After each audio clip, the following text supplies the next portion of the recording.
KSAT Q&A, we take some of the questions that you have, some of the questions that we have, and take it to some of our guests. And Francine Pena is with the South Texas Blood and Tissue Center. She joins us now, and we're going to talk about the need for blood. And Francine, we were talking earlier that this is a need that is exacerbated by the cold weather. I mean, you guys needed blood anyway, but with cold weather and shutting down the donation areas, I'm guessing it really took a hit. Yeah, you're absolutely right. So the holidays is a time period where we see a low donor turnout, but there's still that need. So we were coming off the holiday season with a low inventory level, and then we get this cold front that really then affected donors coming out. So if we're encouraging people to, if they can donate, please come out and donate. And of course, this cold weather's only lasted for a few days, though it might feel a little bit longer than that. So how critical is that to you all, even just a couple of days of missing out on donations? It is very critical because the need for blood is always there. People undergoing surgeries, cancer patients, moms having babies, those things don't stop happening.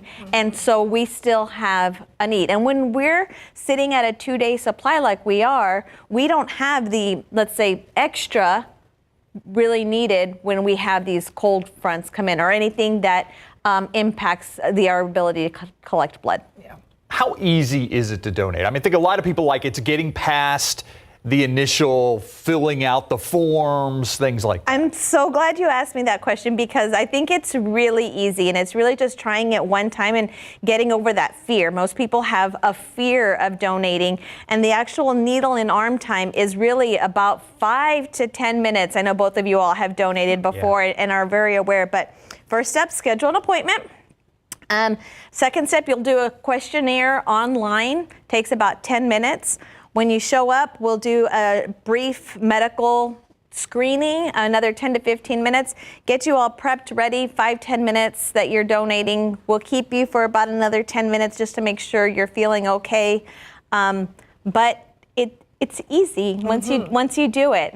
Yeah, and much needed. Yeah. And much needed. It took me 6 minutes, 32 seconds in the fall. You sat and talked with me while it happened. It took longer to fill out the form. It does. But once you do that, then your profile and everything is saved, correct? Should you come back and want to donate again? So that questionnaire, we actually have to ask it every single time in case something has changed. So you do have to fill out the questionnaire every time. Okay, and I think that's a big question people have is what about their individual conditions or travel, things like that? How do they find out whether they can donate? The best thing to do is to give us a call because we have excellent staff, nurses on staff that can answer any questions about their medical history or medication that they're on, and we can find out for your specific situation, are you eligible to donate? Most of the time, it's if you're feeling healthy and well, you're 16 or older, meet the weight requirements, you're able to donate. You know, often when there are tragic events, when people wonder, what can I do to help? We see a huge increase in donations. Uvalde's the thing I'm thinking of right now. And what we need to realize is there are people who are suffering and can really use that blood all the time. So I know there's an effort to get people to give more than once or twice a year. And I think you brought a t-shirt to talk to us about that. I did. Right now we have a challenge. It's called the Commit for Compassion Challenge. We're asking people if they could donate, 4 times a year. That would be great. If you've never donated before, donate one time. Maybe you'll feel inspired to donate a second time or a third time. When you come in and donate, you'll get this t-shirt here. And you can track your life-saving donations. The first one comes checked already. Next donation, bring it back and we'll continue to check those boxes. I'm just going to wear it every time. Wear it. Wear it every time. We're going to encourage people to wear it every time. I brought you and Myra your shirts, so Thank you. Please do. So one of the biggest misconceptions that we hear about when it comes to blood donation, you all don't pay for donations, and some people think, though, that the South Texas Blood and Tissue Center makes money off of donations. What's the real story there? So we don't pay for donations, but we do have nice thank you gifts that we try to give our donors, and we're not selling your blood. We do provide blood to hospitals, and in return, hospitals reimburse us for our expenses that we incur, whether it's our buildings, our infrastructure, our staff, our training. So we basically get a reimbursement to help pay for those costs, testing, making sure that it's safe.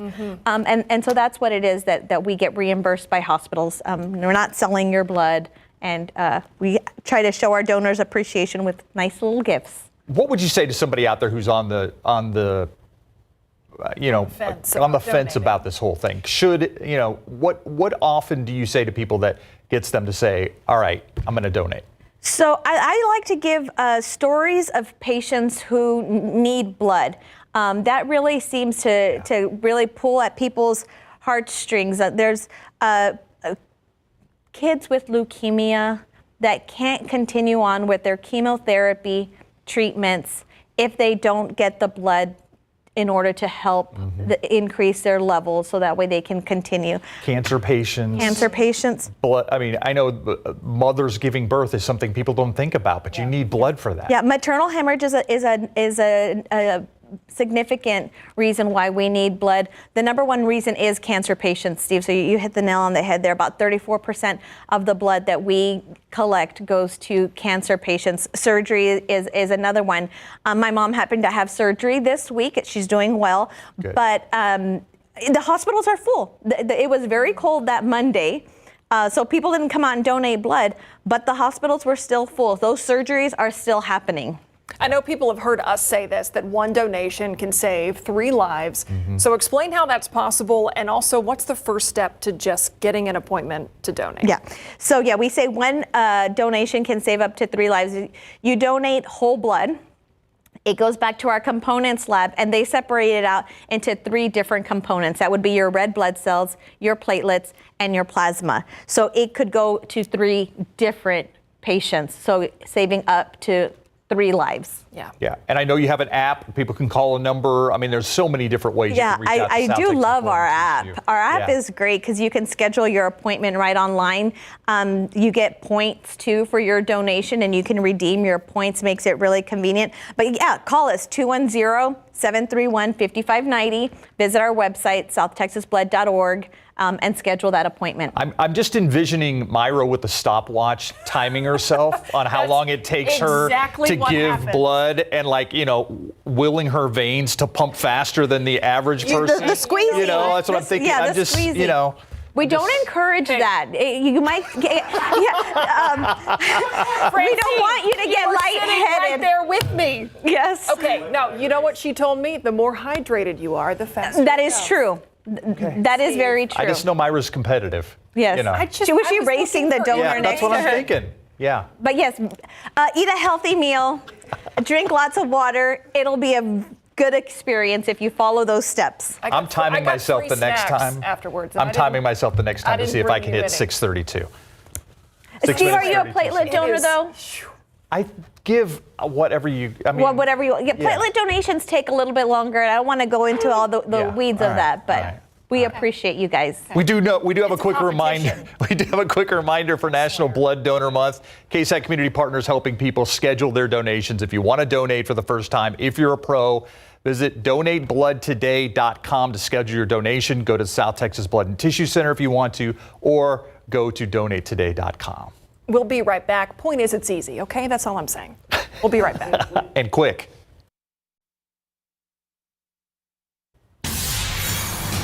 A brutal Arctic blast wrapping up in the eastern U.S., but it is not over. There's more. A new winter storm system bringing freezing rain and treacherous road conditions to the Pacific Northwest. Mike Valerio shows us the damage nationwide and tells us there was another polar plunge in temperatures to prepare for just in time for the weekend. In Portland, Oregon, this tree shredded shingles and cut clear through a roof, only feet from 10-year-old Harlow and her friend Lucy, both on a play date. I thought the whole house was going to go crashing down, and I was screaming. This tree careened into a house in Lake Oswego, Oregon, killing an elderly man who was sleeping on the second floor. Across the state, authorities say severe winter weather killed at least 7 people in the Portland area. The unrelenting storms sending snowplows into overdrive from coast to coast. D.C., Louisiana, Oregon, and Montana all experiencing winter wallops. The roads are awful. The best thing that could happen is if people would stay home. The driving conditions so bad in Concord, Massachusetts, that this truck went right off the road into some very icy water. The driver survived. In New York through Thursday, there's a snowy bullseye around the Buffalo area. Watertown is also expected to see significant winter weather, seen in the green and purple. Up to 3 feet of snow could fall over the Cascade Mountains through Thursday afternoon, and up to 2 feet is possible in higher elevation areas in the northern parts of Washington, Idaho, and Montana by late Thursday morning. Then there are the airports. I checked it 15 minutes ago, and now when we checked in, it's 2 hours delayed. Delays for passengers in Atlanta headed north. The good news, a Thursday retreat of the cold air. Warm-ups in Oklahoma City, Atlanta, and Washington, D.C. before temperatures plunge again this weekend. I'm Mike Valerio reporting. It's like we put those stories right before our forecast, just to remind everybody, not so bad here. Yeah. We're doing all right. Yeah, exactly. 42. Traffic's moving. Yeah. You don't need a shovel. It's all good. Yeah, we don't have to shovel partly cloudy and 70 tomorrow, Mike Valerio, right? Hey, give San Antonio a little credit. That's the way it's going to be. So this evening, 43, and yes, it's going to get cold again tonight, but not as cold. It'll be 33 at midnight, then right at 30 degrees at 6 a.m. tomorrow. But even cooler in some outlying areas. We'll break it down how cold and where in just a little bit, along with more on our upcoming rain. Yes, promising rain chances. We need to talk about that and some more photos from our freeze in just a bit.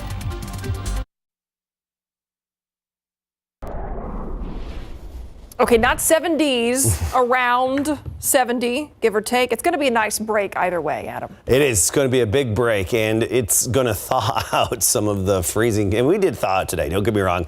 We got into the 40s, but I want to start with some more photos from earlier today. And this is a fountain in a yard in Poteet. And look at the ice. Makes for a beautiful display.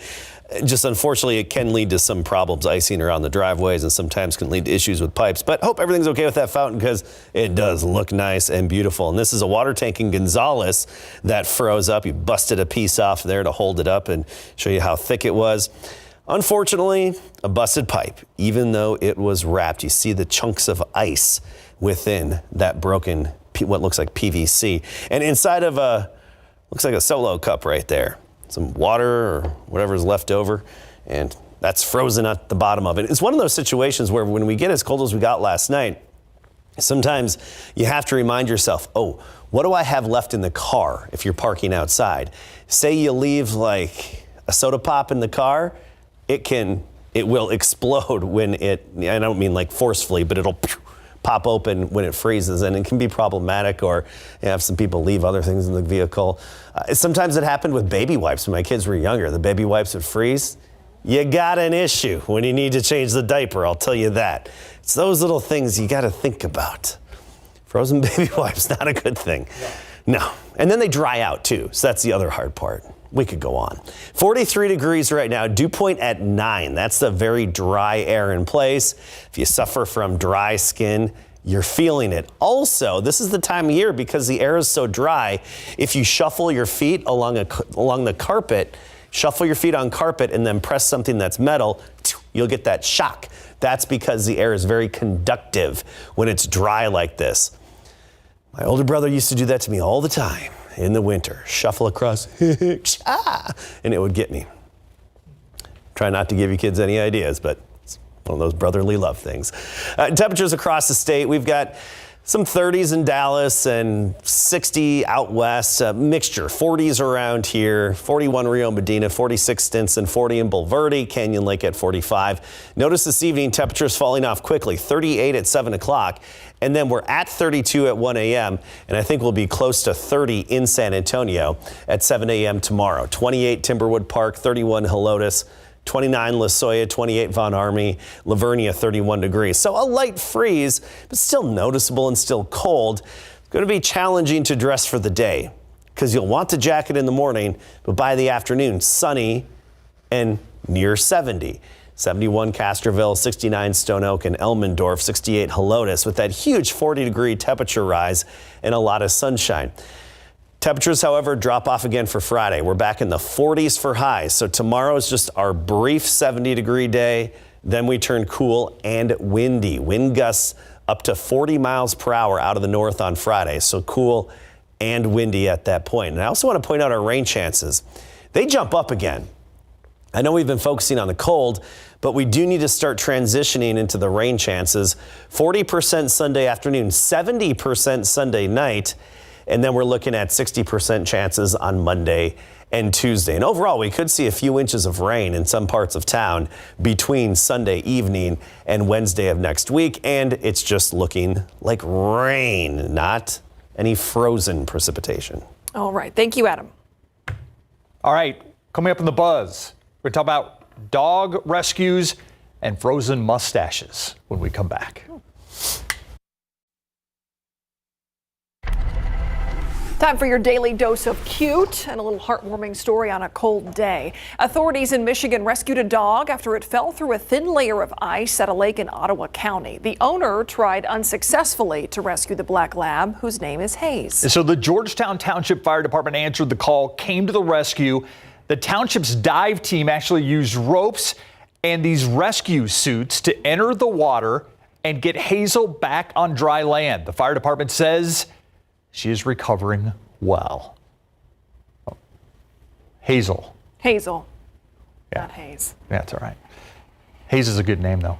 Fans of the Kansas City Chiefs aren't just talking about the team's Super Bowl aspirations. They're also infatuated with head coach Andy Reid's frozen mustache. That's what this is all about. Saturday's Chiefs game, the coldest game in Arrowhead Stadium history. They beat the Miami Dolphins in the wild card round of the NFL playoffs. Okay, so here's what a cake has to do with it. It was so cold, Reid's mustache froze up like an icicle. Well, now a Kansas bakery is memorializing the iconic look with an Andy Reid cake featuring the frozen stash. McLean's Bakery and Market says response about the cake has been overwhelming. I'm not sure I'm going to buy a cake with the looks like a frozen mustache. You're not a Kansas City Chiefs fan. That's true. You know? Yeah. But there's some diehards out there. We'll be right back. There are. A few more freezes ahead, 30 tomorrow morning, then down to even 25 by Saturday morning. But let's focus on tomorrow afternoon. Sunny and 70 degrees. It's going to be short-lived, but enjoy it. And then rain chances ramp up throughout Sunday. And remember, if you can give blood in under 6 minutes and 32 seconds, you break the Myra line. You know what? I hope challenge accepted.